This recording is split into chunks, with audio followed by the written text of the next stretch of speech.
عرض سلام و ادب خدمت دوستان گرامی.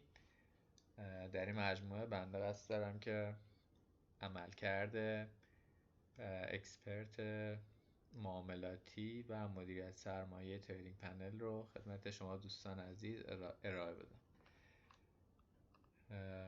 در ابتدا نیاز است که فایل اکسپرت رو بارگذاری بفرمایید روی نرم افزار متاتریدر.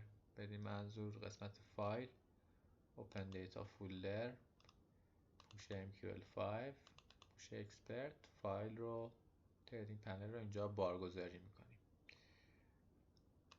و بعد تو قسمت نویگیتور توی قسمت اکسپرت ها این رفرش بفرمایید. ملاحظه میکنید که زیر مجموعه اکسپرت هامون تریدینگ پنل هستش و حالا هر چارتی رو که میخواید در واقع معامله کنید اد میکنید و کافیه که تریدینگ پنلمون رو حذف میکنیم. تریدینگ پنل قبلیمون رو که حالا روی اکانتمون هیچ اکسپرتی نداشته باشیم و کافیه که فقط تریدینگ پنل رو اد کنید توی چارت. حالا به صورت پیش‌فرض مقادیر رو اوکی میکنیم، بعد راجعشون توضیح خواهیم داد. برای اینکه ما بتونیم معاملاتمون رو با اکسپرت انجام بدیم باید قابلیت دسترسی رو بهش بدیم. الان هیچ معامله برای ما باز نمیکنه چون غیر فعال هستش اکسپرت. تو این قسمت الگو تریدینگ رو باید فعال کنیم که اگه این قسمت قابل مشاهده نبود تو قسمت کاستومایز کلیک راست میکنیم، قسمت کاستومایز این قسمت پیدا میکنه الگو تریدینگ رو و اینسرتش میکنه توی این قسمت در واقع نوار ابزارتون. خب این قسمت رو که اجازه دسترسی رو دادیم و زیر مجموعه خود اکانتتون تریدینگ پنل رو میبینید که باید تیک الگو تریدینگ رو اینجا بزنید که فعال بشه. اینجوری که میبینید الان اکسپرت فعال است و میتونید معاملاتمون رو باهاش انجام بدید. حالا راجع به قابلیت هایی که اکسپرت داره، یکی این که قابلیت اینو داره که ما ماکسیموم مقدار ضرر و سود رو براش در نظر میگیریم و وقتی اکانتمون به این مقادیر برسه کلیه معاملات رو میبنده، یعنی به ماکسیموم حد ضرر و ماکسیموم حد سود. به این مقادیر که برسه اکانت، اکسپرت کلیه معاملات رو میبنده. و قسمت دیگه ای که به عنوان ورودی هستش مقدار حد ضرر هستش، سینگل پوزیشن پیپس، یعنی چند پیپ ما استاپ در نظر بگیریم بر معاملات حالا بای و سلمون.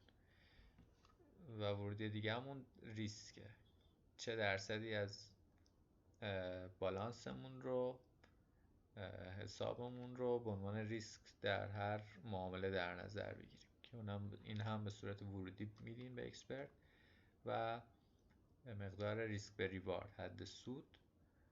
خب با توجه به این ورودی ها مقدار استاپمون به دلاری رو بر ما محاسبه میکنه اکسپرت و مقدار حجمی که ما میتونیم با توجه به این ورودی هامون توی هر معامله داشته باشیم. اینا رو برای ما محاسبه میکنه. حالا ما اگه تایم فریم پایین تر بیاریم میتونیم این نشانگرها رو هم روی نمودار ببینیم که در واقع نشانگر قرمز مقدار حد ضرر معامله سلمون رو نشون میده، یعنی که ما اگه معامله سل رو باز بکنیم با توجه به این ورودی ها حد ضررمون دقیقاً منطبق و بالای این نشانگر میفته. دقیقاً همون 1/10 ریسک نسبت به بالانس ابتداییمون که $50,000 هست، همون $50 میشه و در واقع حد سودمون. و برای معاملات بای هم به همین ترتیب نشانگر آبی مقدار استاپمون رو نشون میده و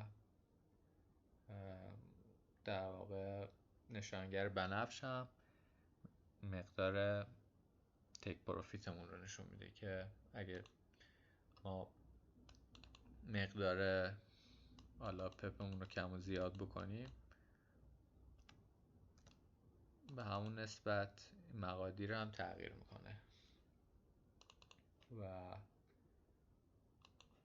خب اگه ما سل بگیریم میبینید که مقدارش تغییر نمیکنه ولی حجممون کم و زیاد میشه. چرا؟ چون فاصله حد ضررمون بیشتر شده و به تبع مقدار حجممون هم کاهش پیدا میکنه که اون ریسکی که تو معامله داریم ثابت بمونه.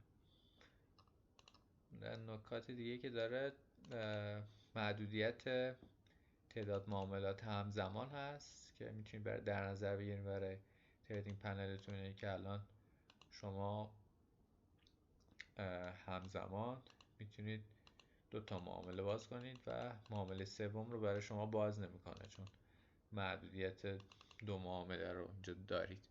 اگه اینو 4 در نظر بگیرید خب تا 4 تا معامله برای شما باز میکنه اکسپرت و خب اگه 1 باشه که خب یعنی که در واقع فقط یه معامله باز میکنه برای شما، معامله بعدی رو مجوز رو بهتون نمیده.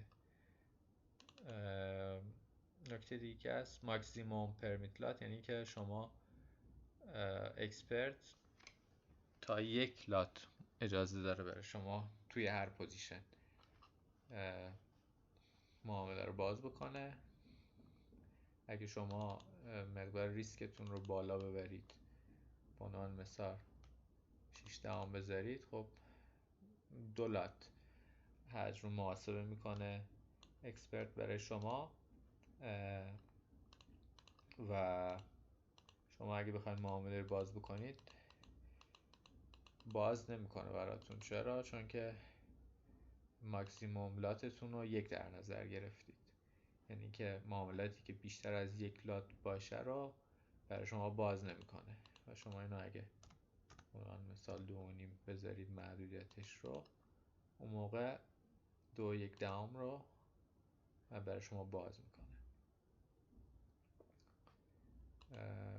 و یه محدودیت هم اینجا برای مقدار ریسک هست که خب اگه شما اینو مثلا 1 بگیرید، اینجا اگه درصد ریسکتون برای هر معامله 1.14 میگیرید، باز پوزیشنی برای شما باز نمیکنه چون ماکسیموم ریسکتون رو 1 در نظر گرفتید. حالا صعبا شاید اینجا مثلا به جای 1 دهم مثلا به جای 2 دهم 2 بنویسید، خب موقع 2 رو برای شما باز نمیکنه دیگه چون ماکسیموم رو 1 در نظر گرفتید. یعنی که با محدودیت لات و درصد میتونید باز بشید که حالا ضررهای سنگین نکنید خدای نکرده روی حسابتون.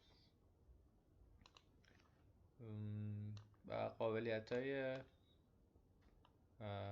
خوبی داره فعلا و در آینده هم احتمالاً حالا هر از مدتی یه سری آپشن اضافه خواهد شد به قابلیت‌ها و کسایی که این اکسپرت رو تهیه کردن خب به صورت رایگان ورژن جدیدش هم در خدمتشون قرار خواهد گرفت و حالا اگه نکته مد نظرشون بود میشه به صورت اختصاصی براشون اجرا کرد روی اکسپرت. هر موضوعی که حالا قابلیت کار داشته باشه روی MQL5 و امیدوارم که از این آموزش استفاده کافی برده باشید و بتونید که با استفاده از این پنل کاربردی سودهای خوب و باثباتی توی بازار سرمایه داشته باشید. آرزوی موفقیت برای شما و جامعه ترید کشورمون عزیزمون ایران. وقتتون بخیر. بدرود.